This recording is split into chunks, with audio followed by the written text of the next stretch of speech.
Point of view, driver's eye, helmet cam, no matter what you call it, this is probably the most genuine, raw and real perspective in motorsports. I'm fascinated by the visceral and immersive character of that view. And with the Mustang GT3 from VPG, I currently have an exclusive Ford licensed wheel at the start that could hardly be any closer to the original steering wheel from the real racing car. So what luck that the Mustang is available in Limo Ultimate and we can switch off the virtual steering wheel in-game. So let's see how it looks and feels when the physical world meets the virtual, and if I can tame the Mustang in a 15-minute race at Imola against the AI.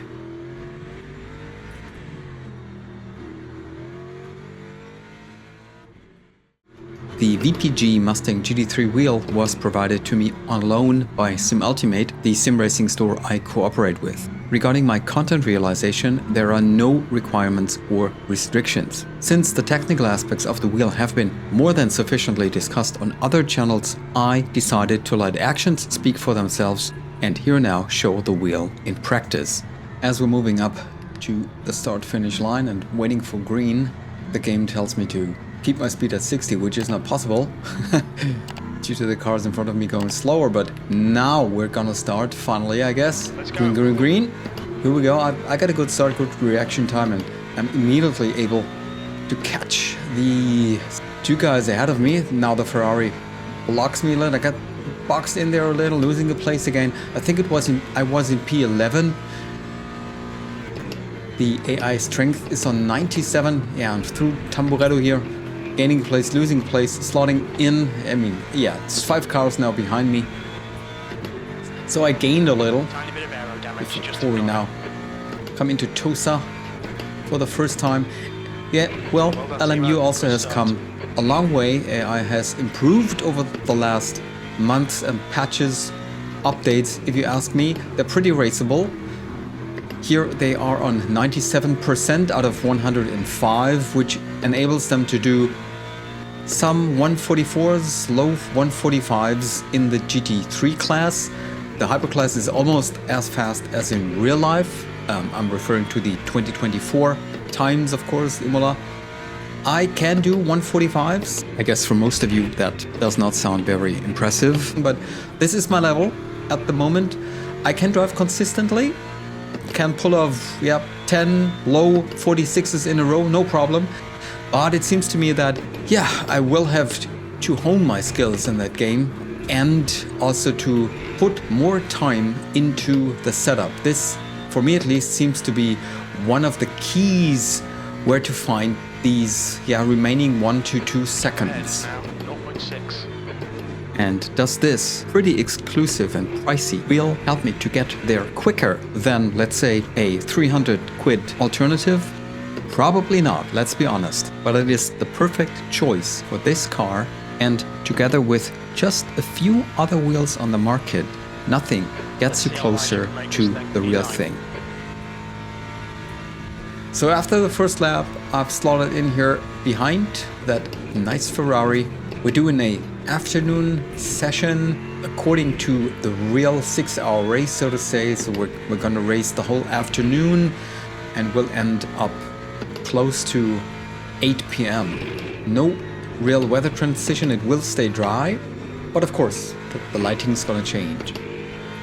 The wheel itself is not a replica, but an officially licensed product by Ford. And what that means in this case is that it sports all the original materials, like the real wheel, the same dimensions, sizes and weight, and of course the layout and design. The only adaptations for our sim racers are 2 7-way funky switches, which come in very handy and which I, for example, use here for MDF navigation and brake bias. By putting the rotary dials into different positions, you practically activate a completely new layer of buttons, making it 128 in total. Variante Alta is one of those places where I am significantly quicker than the AI. That's mainly the braking point, which is a bit later than most of the AI, and like mostly when you play the AI, I'm simply taking more of the sausage curves, which is possible in Variante Alta.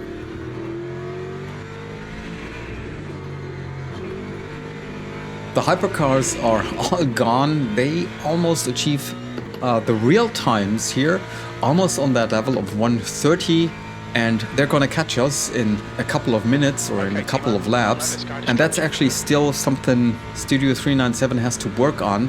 The AI behavior when they lap you. Most of the time, they are pretty ruthless, and without giving away too much here, but I also will have some tricky moments here. Was pretty astounded that this wheel is so lightweight. It's mainly made out of carbon fiber due to it being, well, authentic, and weighs only 1,120 grams. The second thing which I really cherish is the size. With a diameter of 309 millimeters, it seems only a tad bigger than my Cube Control CSX3 and my go-to wheel, which is the GSI X29. But as a matter of fact, these 9 millimeters, well, together with, I assume, the grips, ergonomics and hand positions, give me a really different feel when driving this GT3 car. In total, it feels less straining and lighter without losing any precision, of course. Well, I have to make myself pretty wide to keep those guys behind me. Chevy it is, if I see correctly.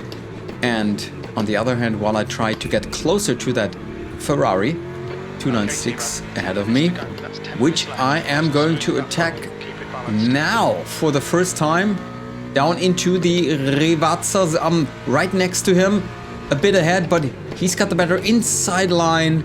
Still ahead, still inside. I slot him behind him, making it all even tighter, but now I've got a much better exit. Better line through the second Rivazza, pulling next to him, alongside him, moving past him. Position gained, mission accomplished so far. So it is P8 right now. 8th place. The guy ahead is Nottingham.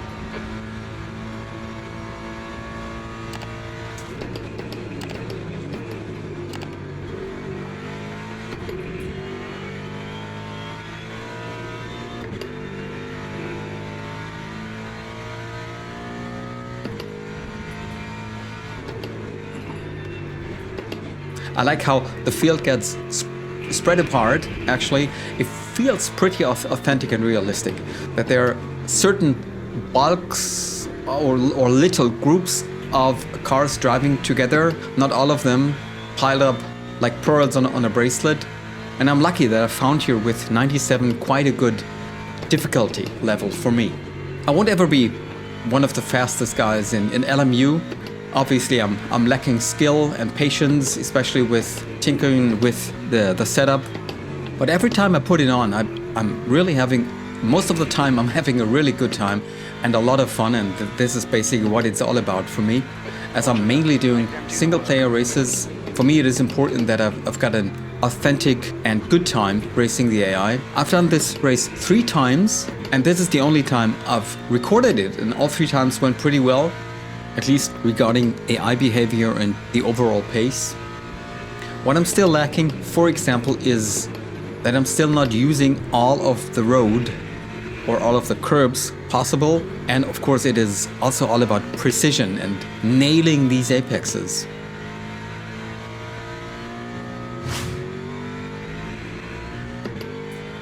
So as the sun is moving and the lighting is changing, not only am I slowly gaining on the P7 car ahead of me or in front of me, but also it is time for the first lappings by the hypercars. Okay, Timo, 5 minutes to go, 5 minutes left. Blue flag. And here we go. That's the yellow Ferrari of Robert Kubica. First one to overtake me, he's got it. Well, one could say a solid lead over the P2 driver, which is going to lap me now. Here we go, Toyota it must be. And yeah, as I told you, these lappings can get tricky and you have to be on your heels all of the time and make it clear where you want the AI to pass you. Blue flag.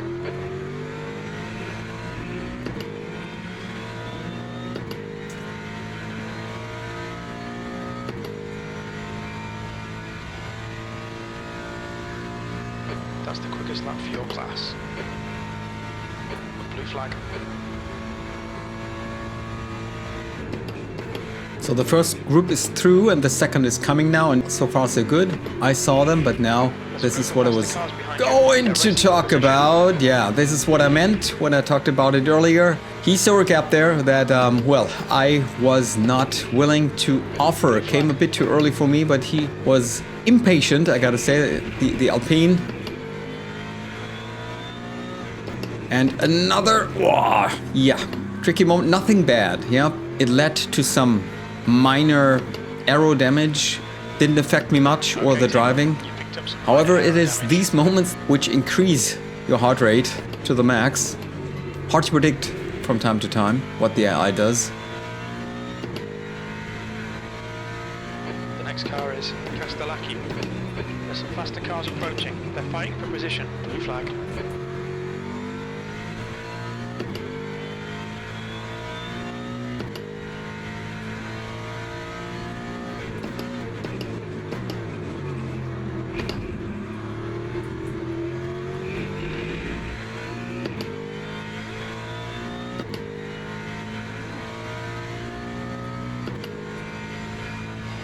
And as a matter of fact, these lappings have led to me losing time to the cars in front. Another pretty close call here. That's okay then. Peugeot, rare sight, especially in the front.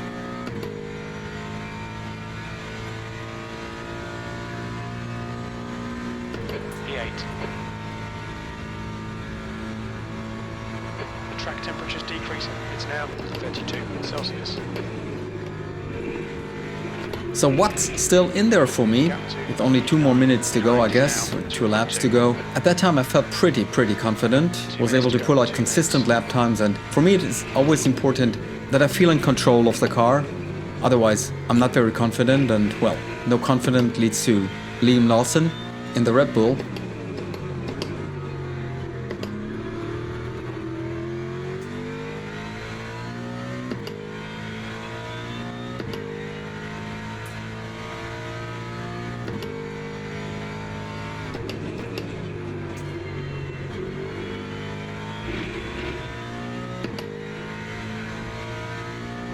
Yeah, I love this section, Acqua Minerali. The steering input is actually not that much. It feels more or less like one corner if you get it right.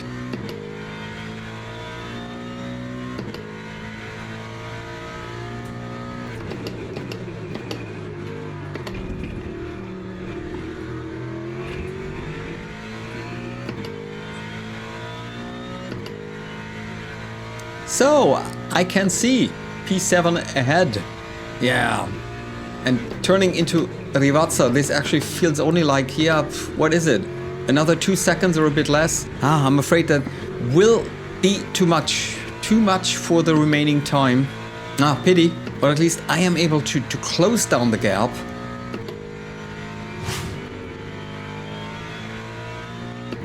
By the way, the DNF rate here in Le Mans Ultimate is, well, super marginal, almost not existing. That's something I've noticed. Do you know why?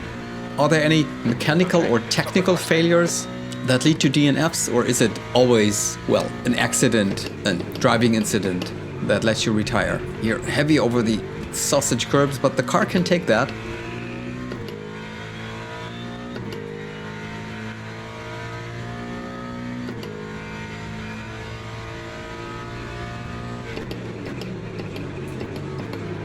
Overall, I like the setup that I have here. It's based on the safe setup offered in the setup screen, but then I, well, did some tweaks and edits to it, gained a whole second by that, and, well, it is a P8. As I've put on the headlights, here we go, over the line. A P8. Well, I'm content with that. Good drive. Solid, consistent drive. Overall, Robert Kubica won fastest lap 1:31.1. The GT3 class was actually won by a Ford. Not bad, man. Not bad. And at least I am in the same second with my fastest lap in my class. But anyways, DOP-wise, pretty cool race.